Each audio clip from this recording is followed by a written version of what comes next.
Vancouver now for that announcement on masking in healthcare settings. Let's listen in. Thank you and good afternoon. Whoa. I just want to start as well by acknowledging that coming up this Saturday is our National Day of Truth and Reconciliation, September 30th, and I encourage everyone to actively participate in learning the truth about the residential school system, Indian hospitals, and the impacts it's had on First Nation communities across this entire province, and actively advancing together and elevating true reconciliation as a way forward for us in this country.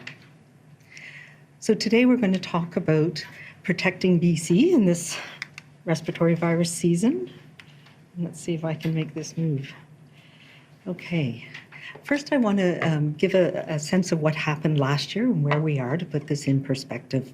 So last year, we saw the return of other respiratory viruses like influenza and RSV, amongst a number of others. And you can see on this graph, the green, for example, are enteroviruses and rhinoviruses. Those are the cold viruses. And we've seen those persist through the summer as well. To summarize it up, what we saw last year was that SARS-CoV-2 really was fluctuating through the year, mostly in adults and causing more severe illness in adults, and we'll talk a bit more about that. We had a relatively early influenza season with a sharp, short spike, and it impacted children more than we have seen in the past. As well, we had a relatively severe RSV season, which also affected mostly children, higher than our historical averages.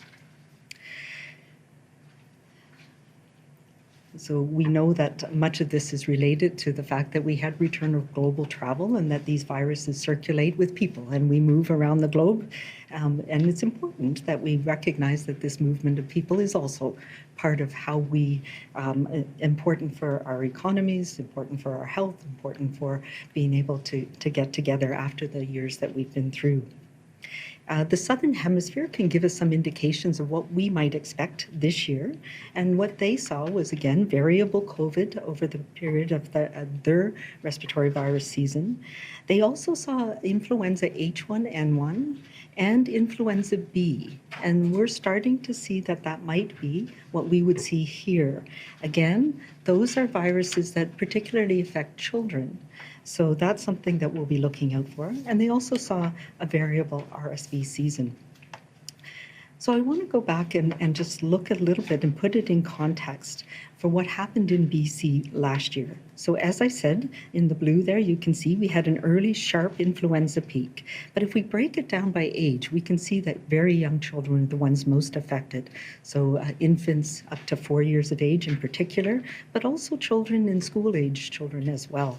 And with all of these viruses, we know that people over the age of 70 have the highest risk of having severe illness, ending up in hospital, or having complications from these viruses.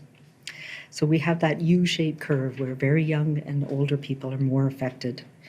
We also saw that COVID particularly affected older people, while there was also some increased activity in the very young who are most at risk. People over the age of 70 were more likely to have severe illness, more likely to end up in hospital. So the double risk that they have of these two viruses really speaks to the importance of the protection that we need from the updated vaccines, both for influenza and for COVID. So this slide is a little bit busy, but I want to talk to it for a minute. We know that protection from vaccines and from infection wanes over time, so it decreases over time. But there's two different parts to that is important. It never goes back to zero.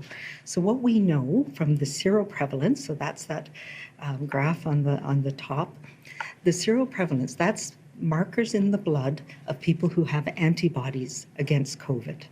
And we know that some of these antibodies are from vaccine, and some of these antibodies can be from infections. So that's the bottom line. What we see is that over time, just about everybody in this province has some protection, has antibodies to COVID-19. And that's a combination of vaccinations, people having 2, 3, 4, sometimes 6 if you're somebody who's immune compromised, and having infections. Particularly, we've seen those infections markers increase since Omicron started. Many of these people, particularly people who are vaccinated, didn't even know that they had an infection with Omicron because they had protection from severe illness. So that's the thing that's important. It never goes back to zero. We know we have this cell-mediated immunity or memory immunity, and once you have vaccinations or combinations of vaccinations and infections, that immunity is long-lasting, and we're learning that now from the studies that have been done over time. We also see that this hybrid immunity is different in different age groups. So what does that tell us? That tells us that young people are more likely to have had combinations of vaccination and infections. We know that people who've had no vaccination, most of them have had some indication of infection if you're younger, but those can wane over time. So unvaccinated people remain most at risk for severe illness and hospitalizations as we're heading into this next respiratory virus season. We also see that older people are less likely to have markers of infection. And what does that tell us? That tells us that vaccination has been really good at protecting older people. But it also means that they don't have this hybrid immunity, and it's really important that we get boosted and we get this updated vaccine to protect us from infection with the viruses that are circulating right now. This is also relevant to the healthcare worker mandate, because if we look at that age group that most healthcare workers are, we know that all healthcare workers in our system right now have vaccination. Most of them have multiple doses, at least 2, but almost everybody has had at least 1 booster. And we know that many of them also have hybrid immunity. The majority of us have hybrid immunity from infections and exposures to Omicron over the past year. So that gives us a really good buffer. But what we need to focus on now is this updated vaccine that will protect us from what's going around right now and give an extra boost to that long-term immunity that we still have. So this is the graph of what we're seeing right now in terms of COVID specifically for hospitalizations on the top and critical care admissions and deaths. So the hospitalizations are test positive. So people have a PCR test, and we know that mostly that's people who are in hospital for other reasons, and or people who have more severe illness, so they get a test from their doctor, a PCR test. For this, we recognize as well that test positive in hospital people, and people who are in hospital, about 40% of those cases are people who are there because of COVID. And we know right now we've had a bump up in the last few weeks because there's been a few outbreaks and clusters, and so we've been doing a lot of testing at people in hospital. So it's a combination right now of people who are asymptomatic, people who have been in hospital for something else, who got a COVID test that's positive and that we need to pay attention to, and for people who actually do have COVID.